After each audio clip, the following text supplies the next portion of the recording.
interview of the social media star pulling in millionaire clients on TikTok. I actually want to share my company's learnings from its recent tests of Instagram boosting. So listen to this. Only a few of my interviewees here on this show are using this highly affordable technique for accelerating their social media progress, and yet it has performed so well for us that we're now providing it at our expense to all new subscribers to our social media management service. Okay, so here it is.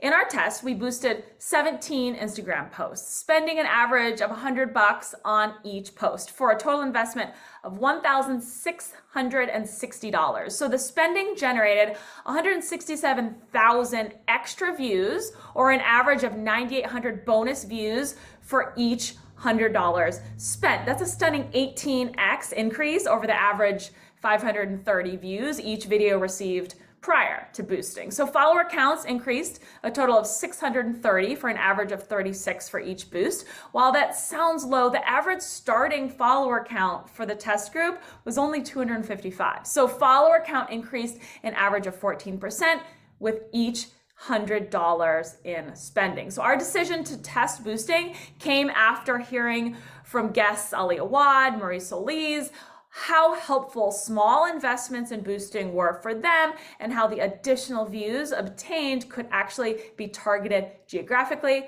as well as demographically. So their positive results plus our own have now included, so now because of those results, we're now including $200 per month in boosting at our expense for each of our new Amplifier subscribers. So set an appointment with me if you want to learn more. I'll share it in the chat. But now let's turn to today's interview.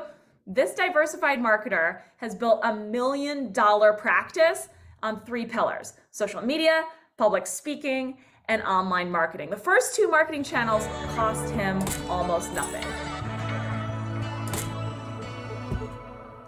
Hi there, welcome back to the Grow with Cara show. Today we continue our interview series with successful attorney marketers. We're taking a close look at what's working, what's not, the specific steps these attorneys took to get to where they are. And remember, these are simple steps that you too can follow to get on a similar path to growth. Okay, let's get right to it. Today, our special guest is attorney Blake Harris.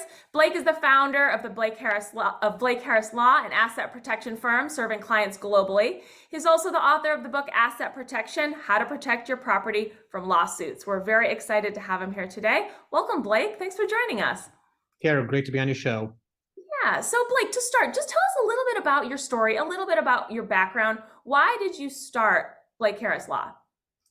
Very good. So my law firm focuses exclusively on asset protection. I'm an attorney that helps my clients put their money into structures, and then if they get sued, they can avoid paying judgments, or they can negotiate with the creditors to get a favorable settlement. The story actually goes back when I was in kindergarten. I was given $1 each morning by my parents to go and buy lunch.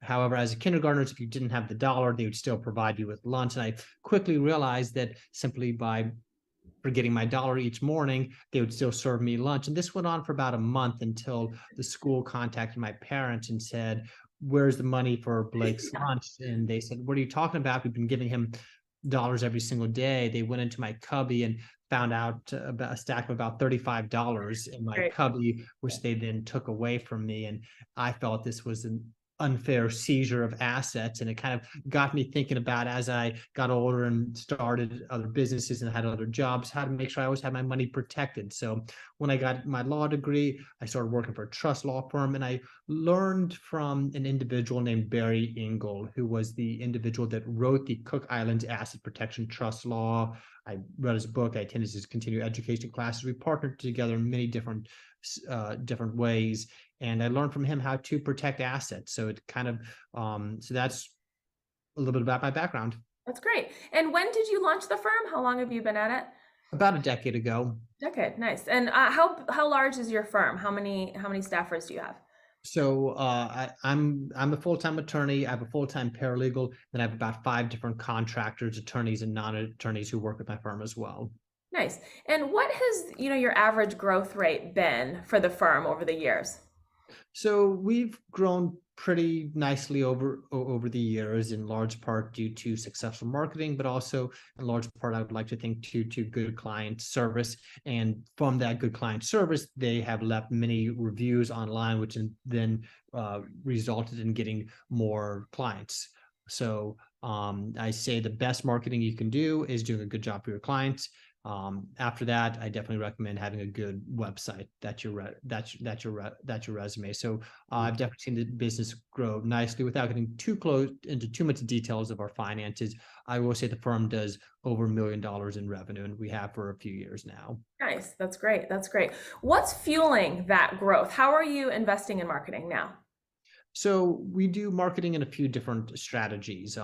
When I started the law firm, I was in Denver, Colorado, which is not where I had grown up. It's not where I'm from. I didn't know anyone. So I went online and I built a website. And over the years, I have put a lot of energy, time, money into that website, building out content, videos, making it a very SEO friendly website. And so what I've gotten us to the point now is if you type in Cook Islands Trust Attorney or Cook Islands Trust, there's a pretty good chance that my law firm pops up on the first page. That didn't happen overnight. That took years to get there, and it's something that I'm continuing to have to defend by continuously upgrading the website. Beyond that, I'm also a social media influencer. I've got over 250,000 followers on TikTok, where I discuss offshore trust. I do discuss other things as well to kind of add a human aspect to it. But the primary focus is talking about asset protection, how to keep money protected from lawsuits. I'm also a frequent speaker. I teach continuing education. So other attorneys who are interested in learning how to do offshore trust, I teach them how to do that. And then many of them reach out to me and to partner. So when they have a client who comes in, a lot of attorneys are not comfortable jumping in and doing this type of work on their own. It takes quite a bit of time to develop the proper expertise and experience to do it. They'll reach out to me and we'll partner together to get these trusts set up. Excellent. So the long game SEO seems to be paying off, and like you said, that's kind of a continuing effort. I'm sure you have to kind of maintain that quite a bit. And you're doing that personally. You're handling that work yourself. I work with the marketing team that helps Okay. with that. Yeah, yeah, and a outside agency, I assume. Correct. Yeah, great. What about what percentage of your revenue are you spending on marketing and advertising? Give us an idea of what you're investing. I would say maybe about 30% Oh, we okay. we reinvest. So I'm fairly aggressive. Yeah, yeah. And so that spend is the SEO work, and what else are you investing in there? So it's SEO work, getting links built back to the website. It's also Google AdWords. Oh, We okay. invest in AdWords Okay. as well. And AdWords performing fairly well for you? Yes. Yeah, yeah. Okay, well, let's talk about social media because, obviously it seems that TikTok is your preferred platform. As you said, you're at Blake Harris Law. You have more than 250,000 followers. It looks like 1.3 million likes. So, how did you get started on social media? Tell us about that. So, I had over the years tried to get my YouTube channel going, and I'd spent well over $10,000 making videos, and I think it netted me about 100 followers. So it wasn't great ROI there. I had a friend who was a avid watcher of TikToker and got me to download the app. And then after a couple of months of watching TikTok, I said, what the heck, I'm just going to post something and see what happens. And my second video got over 10,000 views. And I was like, wow, I've never Oh, had a YouTube video get even 1,000 views. There yeah. must be Yeah. something here. And so I just leaned into it more. And over time, I've been able to grow quite a following. And it's been important that I engage followers. You don't post a video and then just ignore it. You respond to Mm. comments, and you do so quickly. You meet with and partner with other influencers. But yeah, I just kind of started and said, well, worst that could happen is I make some videos and nothing comes from it. Right, right. Yeah, I noticed that you are very active. You're very engaged in those comments with thoughtful responses too, not always just, flame emojis, right? It seems like they're very thoughtful responses. I try to mirror the energy. So if somebody has Yeah. a simple Smart. comment, I might have a simple response. If someone actually puts some thought into the question, then I will give them more thought into my response. So how long have you been on TikTok? How long has it taken you to reach this I, growth? about 2 years. Okay, so pretty quickly, really. And what are the topics? Well, let's talk about what topics you began with and how those topics have evolved now.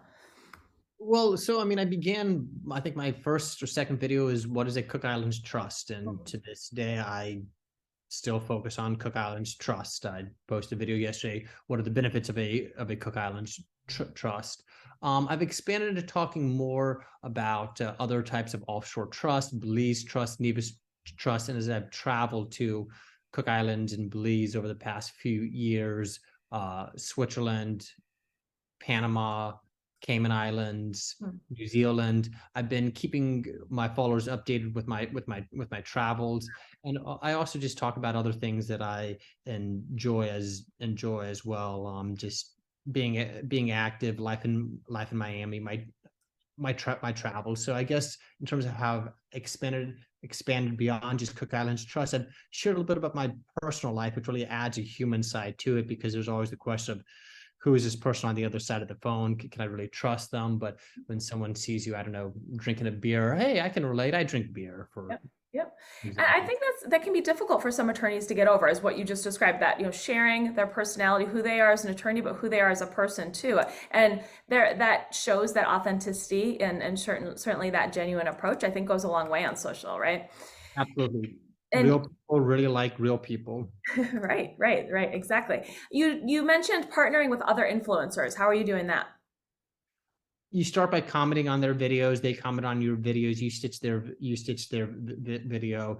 Conversation can turn a little bit more offline at some point where you're sending some direct messages, and then at some point say, hey, I'm going to be close to where you are, or if they are going to be close to where you are, you meet up, you grab lunch. If you find out that you jive in person, you can make some videos together to cross promote each other. Is social media a direct lead driver for the firm, and how are those prospects coming through? Absolutely. The days of TikTok being a dancing app are well behind us. I've met many multimillionaires through TikTok. It's been a great source of leads. Yeah. Can you give us an idea of lead flow? How many leads you might get, qualified leads per week or per month, or Um, it can be hot and cold. I mean, there are times where I'll post a video and I'll get 5 calls in one day, and then wow. there are times where I'll go maybe more than a week without getting a single call. So on average, I'd probably say every single day I probably get at least one lead from TikTok.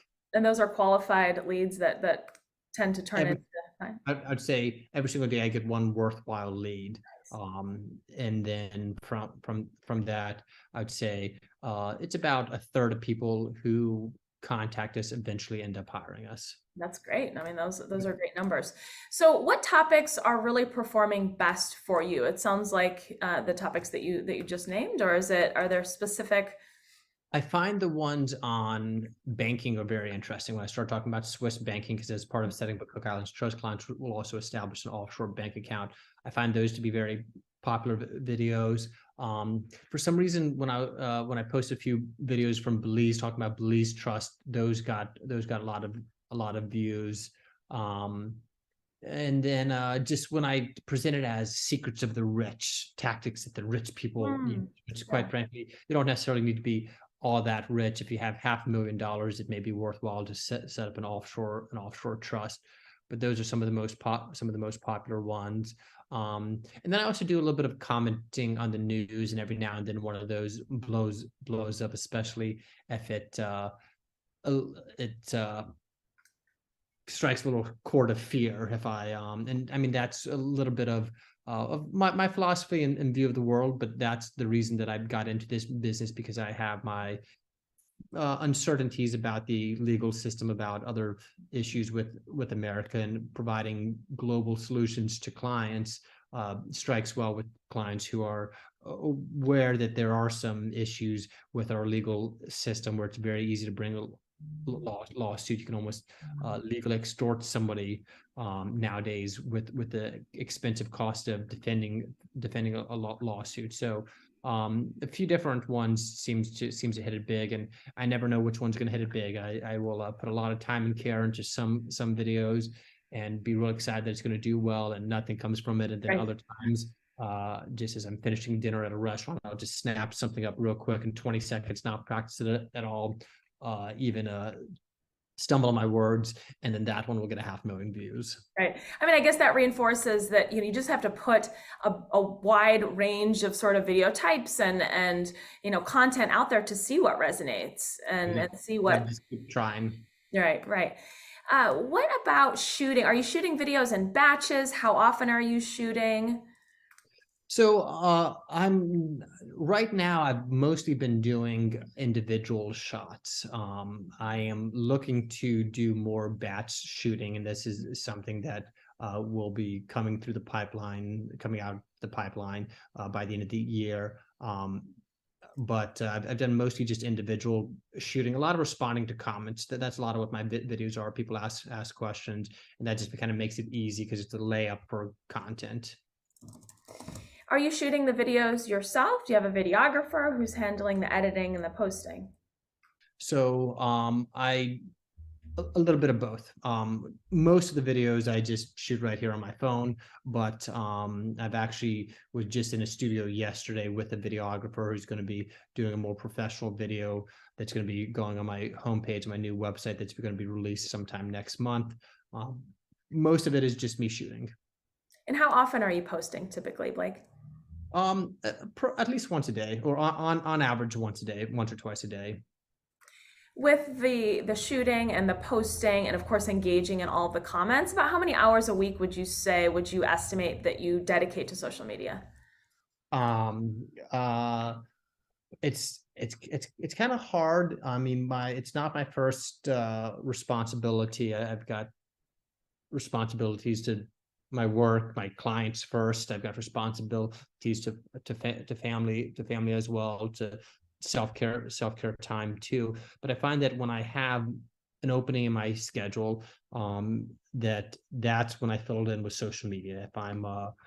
If I'm waiting in line to pick my kids up from school, I can shoot a video then. If I'm get to an appointment early, I can shoot a video then. If I'm taking a walk, I can shoot a video then. So I don't know. I mean, if I'm posting once a day, I'd say the average video takes me maybe 10 minutes to post, and then it'll probably be maybe another 10 minutes of comments a day. So I don't know, maybe less than half an hour a day.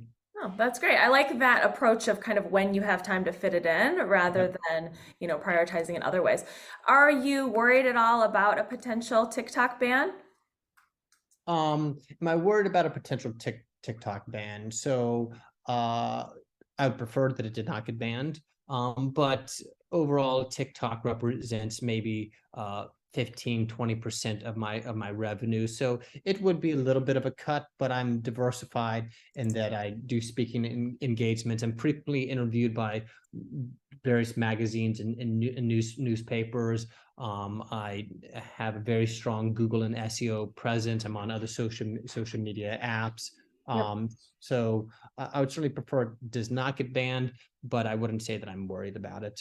Yeah, I think obviously diversifying smart. Yeah, why worry about what you can't control? Right, right. What about other social media platforms? I know you're on Instagram, not quite as active. Are you anywhere else? Tell us about other platforms. I'm on Instagram, Blake Harris Law.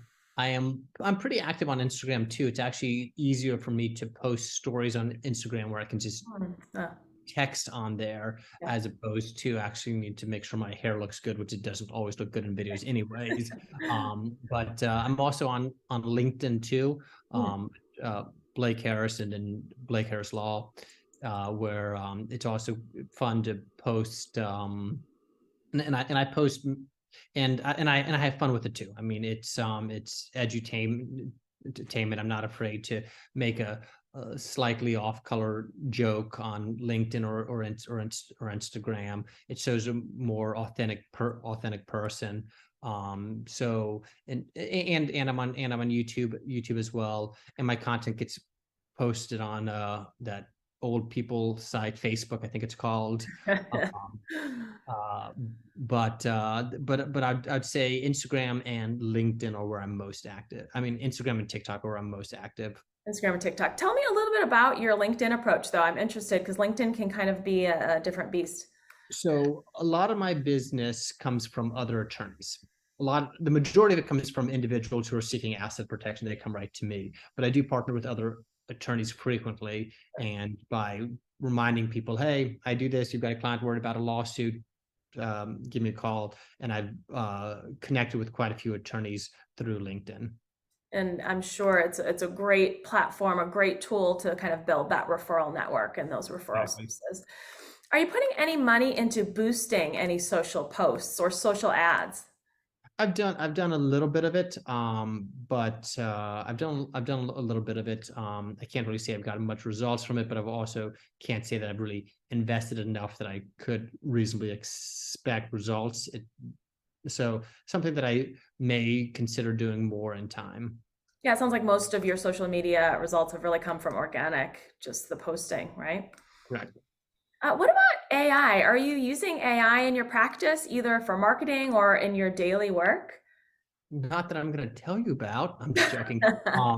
Uh, One of my someone who I have helped produce content, they use GPT, and it's helpful to some degree. Some of the stuff we do, there's not a lot for AI to pull from. I'm in a very niche area. But my team, I encourage them to embrace technology, and so we have our team has benefited a little bit from it. Do you see any potential future uses outside of what maybe the chat GPT that you've? I mean, I think that we're all going to see more and more future uses from it, and we've been exploring the new video chat GPT as well. Yeah. So so I definitely think it's going to become more of the practice. We got to do this interview again in a year Yeah. and ask that question again. Exactly, exactly. So going back to, you said you often share your knowledge with other professionals, helping them advance their careers, grow their own businesses. Tell us about that. Why do you spend your time educating others? It helps to elevate the practice. If people are setting up these trusts, I definitely want them setting it up right because it reflects poorly on all of us. If somebody sets up a trust and it fails, or the client does something wrong in the process. And on top of that, it's been a great source of getting new clients as well. As I mentioned, I partnered with lots of attorneys. The knowledge is out there. I mean, it's easier to find now than it was 10 years ago when I started the practice. But I'm a pretty open book, and with that, it's paid lots of dividends to me. How do you find those speaking engagement opportunities, or are they coming to you? Um, Initially, I was reaching out to various continuing education companies when I started my career, and it was hard to get a response because nobody wants to be the first one to experiment with you. But Right. at this point, I'm approaching 100 or over 100 speaking engagements that I've done. Um, Now I have people reach out to me, people I've spoke to people I've presented to in the past. They come and people who have presented to it in the past, they ask me to come and speak again, or somebody who's attended one of my speeches says, hey, Blake, we would love to have you come and speak to our group as well. So it's kind of was taking a little while to get the engine going, but at this point it's going. That's great. I mean, that can be such an amazing source of referral It sources, is. of course, but clients as well. That's great. So, Blake, before we wrap up, I always like to ask if a lawyer watching only has time to adopt one, maybe two of your tips, what would you recommend? Okay, so it kind of depends on your practice. Well, I mean, for one, I think I do think social media is the short answer. But I would recommend focusing on one platform, because what you don't want to be doing is running social media weak on 8 different platforms. It's much better to be great on one, having a social media account that you haven't posted on and 2 years makes it look like your company's dead. Yep. I also think public speaking is a great thing to do. And when you become a public speaker, you can use that in turn for your social media content. Yep, that's great. Be great on one social media platform and expand the public speaking. I think it's excellent advice. Okay, Blake, thank you so much for sharing your experience with us today. It was a lot of fun. Thank you. Kara, my pleasure. Thanks for having me on the show. Some really good stuff from Blake today, right? So here are the key takeaways that I see. Number one, most of Blake's leads cost little to nothing. With attorney referrals, media appearances, and social media all being productive as well as mostly free, Blake's 30% marketing investment is pretty much devoted to SEO and Google Ads. Number two, Blake's free leads are also likely to be his best leads. Our experience is that social media leads are the highest quality leads because one, they want to work with you, and two, understand what you provide. Prospects calling from Google Ads are frequently shopping around, know little about you or your services you deliver. Number three, Blake's decision to hold nothing back is really smart. The surest way to build confidence and demonstrate expertise is to explain in detail the work you do. Most of the people watching or reading are not do-it-yourselfers, and those self-help folks, they don't want to retain you anyway. Number four, so his recommendation to first concentrate on one platform is smart, right? Social media takes time and frequent posting to deliver results. So it can be best to initially focus all your efforts on either Instagram or TikTok. LinkedIn or YouTube can be added later. Number five, your social media progress can be accelerated by boosting. I talked about boosting at the top of the interview. As our testing and my prior interviewees have demonstrated, results will come quicker and in larger numbers if you devote a small budget to boosting your best performing videos. Really small. I'm just talking $5 to $10 a day is all that's needed. I hope you found my interview with Blake to be helpful. For next week's interview, I host a wonderfully innovative marketer whose novel marketing messages and channels will surely inspire you. Have a great day. Keep marketing.